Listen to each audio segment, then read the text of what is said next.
ನಮಸ್ಕಾರ. ನಾನಿವತ್ತು ತೋರ್ಸೋಕ್ಕೆ ಹೊರಟಿರುವಂಥ ಸ್ಥಳ ಯಾವುದಪ್ಪ ಅಂತ ಅಂದರೆ ಇದು ಪಂಜಾಬ್ ಮತ್ತು ಹರಿಯಾಣದ ಕ್ಯಾಪಿಟಲ್ ಆಗಿರುವಂಥ ಚಂಡೀಗಢಲ್ಲಿರುವ ರಾಕ್ ಗಾರ್ಡನ್ ಅಂತ ಹೇಳಿ ಹೆಸರು ಇದರದ್ದು.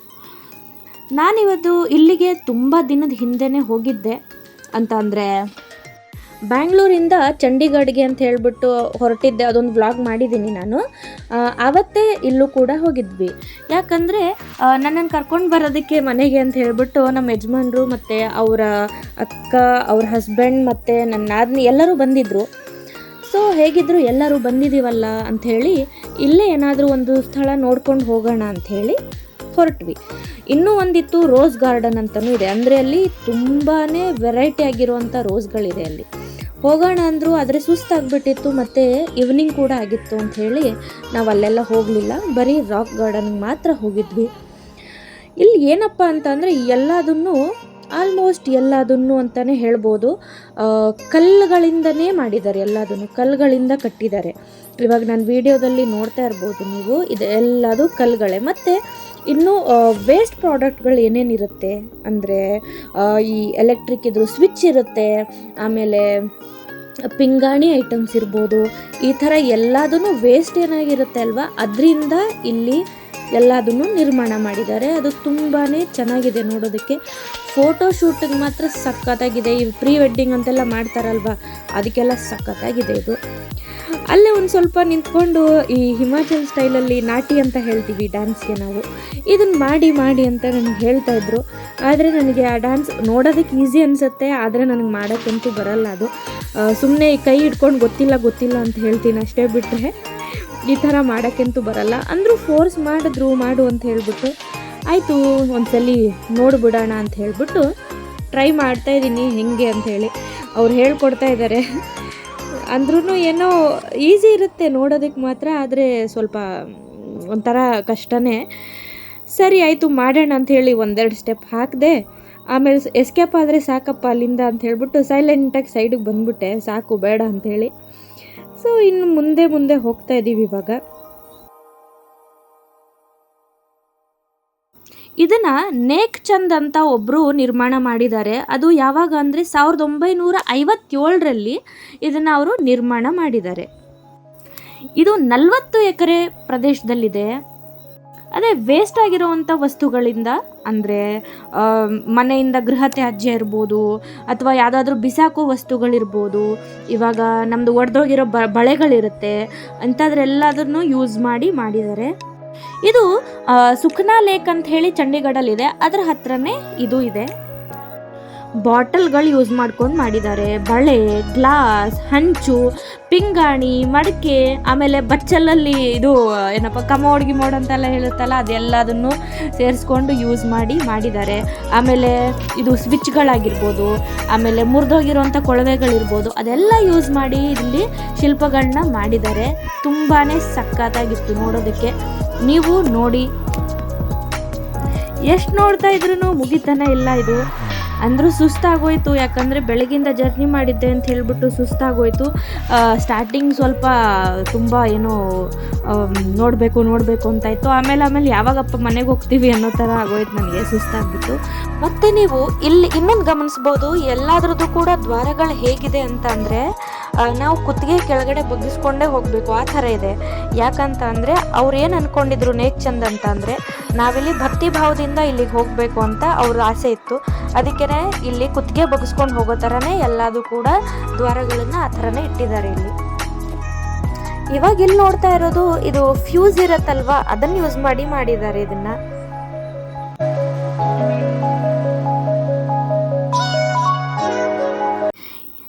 ಇವಾಗ ಕಾಣಿಸ್ತಿದೆಯಲ್ಲ, ಇದು ಕಪ್ಪು ಮತ್ತು ಪ್ಲೇಟ್ಸ್ ಎಲ್ಲ ಇರುತ್ತಲ್ವ, ಅದನ್ನು ಯೂಸ್ ಮಾಡಿ ಇದನ್ನೆಲ್ಲ ಮಾಡಿದ್ದಾರೆ.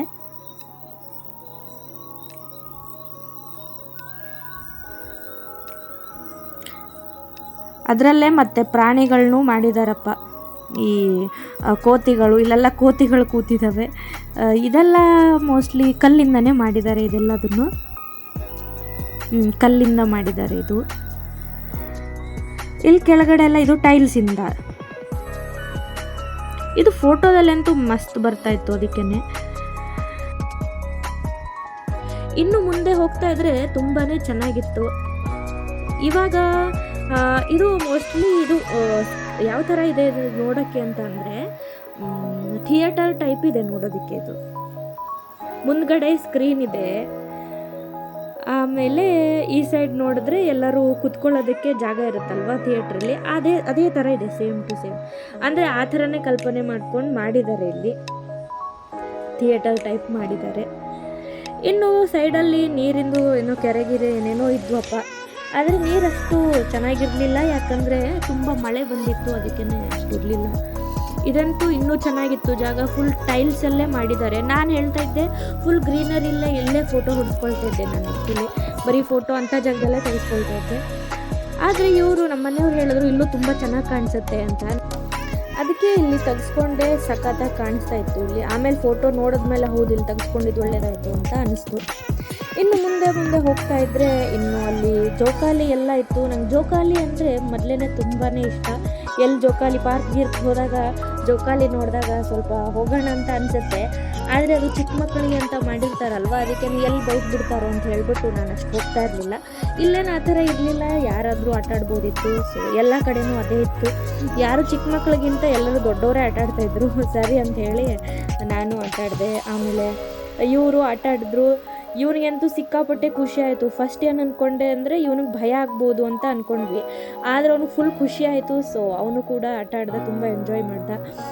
ಆಮೇಲೆ ಇಲ್ಲಿ ಹೋದರೆ ಇಲ್ಲಿ ಎಲ್ಲ ಕಾರ್ಟೂನಲ್ಲಿ ನಾವು ನೋಡ್ತೀವಲ್ಲ, ಅದೆಲ್ಲದನ್ನು ಇಲ್ಲಿ ಎಲ್ಲದೂ ಟೈಲ್ಸಲ್ಲೇ ಮಾಡಿದ್ದಾರೆ ಚೆನ್ನಾಗಿ. ಇನ್ನು ಈ ಥರ ಏನೋ ಮರಗಳೆಲ್ಲ ಈ ಥರ ಶೇಪಲ್ಲಿತ್ತು. ಸೊ ಇದೆಲ್ಲದು ಮ್ಯಾನ್ ಮೇಡ್.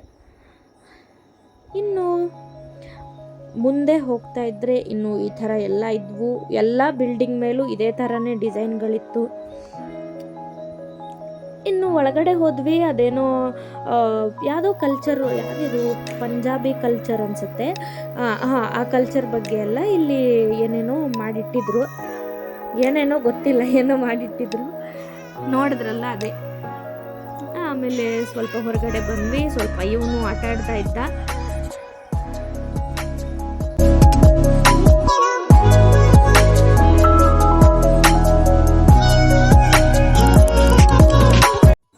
ಇನ್ನು ಸುಸ್ತಾಗ್ಬಿಟ್ಟಿತ್ತು. ಇನ್ನು ಮನೆಗೆ ಹೋಗೋಣ ಸಾಕು ಅಂತ ಹೋಗ್ತಾ ಇರಬೇಕಾದ್ರೆ ಇನ್ನೊಂದೆರಡು ಫೋಟೋ ಹೊಡ್ಸ್ಕೊಂಡು ಮನೆಗೆ ಹೋಗ್ಬೇಕಾದ್ರೆ ಇನ್ನೂ ಮುಗ್ದಿರಲಿಲ್ಲ. ಮುಂದೆ ಈ ಥರ ಎಲ್ಲ ಇತ್ತು. ಅಷ್ಟೊತ್ತಿಗೆ ನನಗೆ ಸಾಕಾಗಿತ್ತು, ನಾನು ಸುಮ್ಮನೆ ಕೂತ್ಕೊಂಡ್ಬಿಟ್ಟಿದ್ದೆ.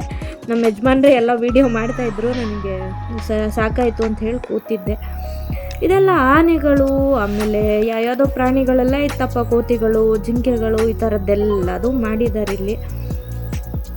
ಆಮೇಲೆ ಇದ್ಯಾರೋ ಚಿಕ್ಕ ಮಕ್ಕಳ ಥರ, ಆಮೇಲೆ ಮಿಲ್ಟ್ರಿ ಇದೆಲ್ಲ ಇರುತ್ತಲ್ಲ, ಆರ್ಮಿಯಲ್ಲಿರೋರು ಹೇಗಿರ್ತಾರೆ ಅದೆಲ್ಲದು ಇದೆ ಮುಂದೆ.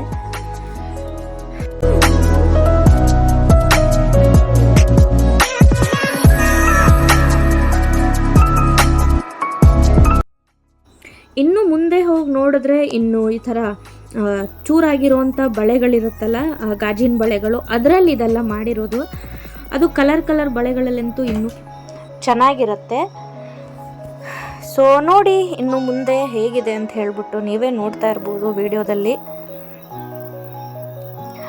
ಇನ್ನು ಇದೇನಂತ ಗೊತ್ತಿಲ್ಲ, ಇದು ಆರ್ಮಿಯವರ ಅಥವಾ ಕೆಲಸಗಾರರೋ ಗೊತ್ತಿಲ್ಲ, ಬಟ್ ಚೆನ್ನಾಗಂತೂ ಇತ್ತು. ಇನ್ನು ಇದು ಕೂಡ ಬಳೆಗಳಲ್ಲೇ ಮಾಡಿರುವಂಥ ನವಿಲುಗಳು. ಇದೆಲ್ಲ ನವಿಲುಗಳು ಮಧ್ಯ ಒಂದೊಂದು ಡೈನೋಸರ್ ಕೂಡ ಇದೆ.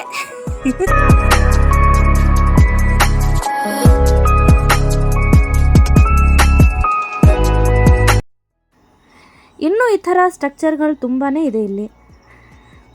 ಇದೇನೋ ಕೋತಿಗಳು ಡ್ಯಾನ್ಸ್ ಮಾಡೋ ಥರ ಇದೆ, ಇದೇನೋ ಕುತ್ಕೊಂಡಿರೋ ಥರ, ಒಂದೊಂದು ಥರ ಇದೆ. ಇಲ್ಲಿ ಇದೇ ಥರ 2000 ಈ ಥರ ಸ್ಟ್ರಕ್ಚರ್ಗಳಿದೆ. ಇಲ್ಲಿಗೆ ಬರಬೇಕು ಅಂದರೆ ಏರ್ಪೋರ್ಟಿಂದ ಸುಮಾರು 11 ಕಿಲೋಮೀಟ್ರ್ ಆಗುತ್ತೆ ಇಲ್ಲಿಗೆ ಬರೋದಕ್ಕೆ. ಮತ್ತು ರೈಲ್ವೆ ಸ್ಟೇಷನಿಂದ ಇಲ್ಲಿಂದ 17 ಕಿಲೋಮೀಟ್ರ್ ಆಗುತ್ತೆ. ತುಂಬಾ ಲೇಟ್ ಆಗೋಗಿತ್ತು ಆಲ್ರೆಡಿ. ಇನ್ನೂ ಚಂಡೀಗಢಲ್ಲೇ ಇದ್ದೀವಿ. ಇನ್ನು ಹಿಮಾಚಲ್ ಪ್ರದೇಶಕ್ಕೆ ಹೋಗಬೇಕು ಅಂದರೆ ಇನ್ನೂ 3 ಅವರ್ ಬೇಕು. ಅದಕ್ಕೇ ಸ್ವಲ್ಪ ಹೊಟ್ಟೆ ಪೂಜೆ ಮಾಡಿಬಿಡೋಣ ಅಂತ ಹೇಳಿ ಹೋಟೆಲ್ಗೆ ಹೋಗಿ ಅಲ್ಲಿ ಸ್ವಲ್ಪ ಸರಿಯಾಗಿ ಊಟ ಹೊಡೆದು ಇನ್ನೇನು ಹೊರಟ್ವಿ. ಸಿಕ್ಕಾಪಟ್ಟೆ ಮಳೆ ಇತ್ತು. ಸೊ ರೋಡಲ್ಲಿ ಏನಾಗಿತ್ತು ಅಂತಂದರೆ ಒಂದು ಕಾರ್ ಮೇಲೆ ಮರ ಬಿದ್ದು ಹೋಗಿತ್ತು. ಸೊ ಕಾರ್ ಫುಲ್ಲು ಜಖಮ್ ಆಗೋಗಿತ್ತು. ಆದರೆ ಒಳಗಡೆ ಇರೋರ್ಗೆ ಏನೂ ಆಗಿರಲಿಲ್ಲ ಅಂತ ನೆಕ್ಸ್ಟ್ ಡೇ ಗೊತ್ತಾಯಿತು. ಯಾಕಂದರೆ ರಾತ್ರಿ ಆಗಿರೋದು ಇದು. ಸೊ ಯಾರೂ ಇರಲೇ ಇಲ್ಲ ಜನ ಅಲ್ಲಿ, ಅವ್ರನ್ನೆಲ್ಲ ಎತ್ಕೊಂಡು ಹೋಗಿದ್ರು ಆಲ್ರೆಡಿ. ಸೊ ನೆಕ್ಸ್ಟ್ ಡೇ ನ್ಯೂಸಲ್ಲಿ ಗೊತ್ತಾಯಿತು ಯಾರಿಗೂ ಏನೂ ಆಗಿಲ್ಲ ಅಂಥೇಳಿ. ಬಟ್ ಕಷ್ಟ ಈ ಥರ ಎಲ್ಲ ಜರ್ನಿಲಿ ಆಗಿಬಿಟ್ರೆ ಭಯ ಆಗುತ್ತೆ. ಆದರೆ ರೋಡಲ್ಲಿ ಜಾಗ ಇತ್ತು, ಅದೇನು ಪ್ರಾಬ್ಲಮ್ ಆಗಿಲ್ಲ, ಇಲ್ಲ ಅಂದ್ರೆ ಅಲ್ಲೇ ಇರಬೇಕಾಗಿತ್ತು. ಸೊ ಮನೆಗೆ ಹೊರಟ್ವಿ. ಇನ್ನು ಮನೆಗೆ ಹೋಗಿ ರೀಚ್ ಆಗೋಷ್ಟೊತ್ತಿಗೆ ರಾತ್ರಿ ಒಂದು 12 ಗಂಟೆ ಆಗಿತ್ತು. ಮತ್ತೊಂದು ವಿಡಿಯೋದಲ್ಲಿ ಮತ್ತೆ ಸಿಗೋಣ. Thank you.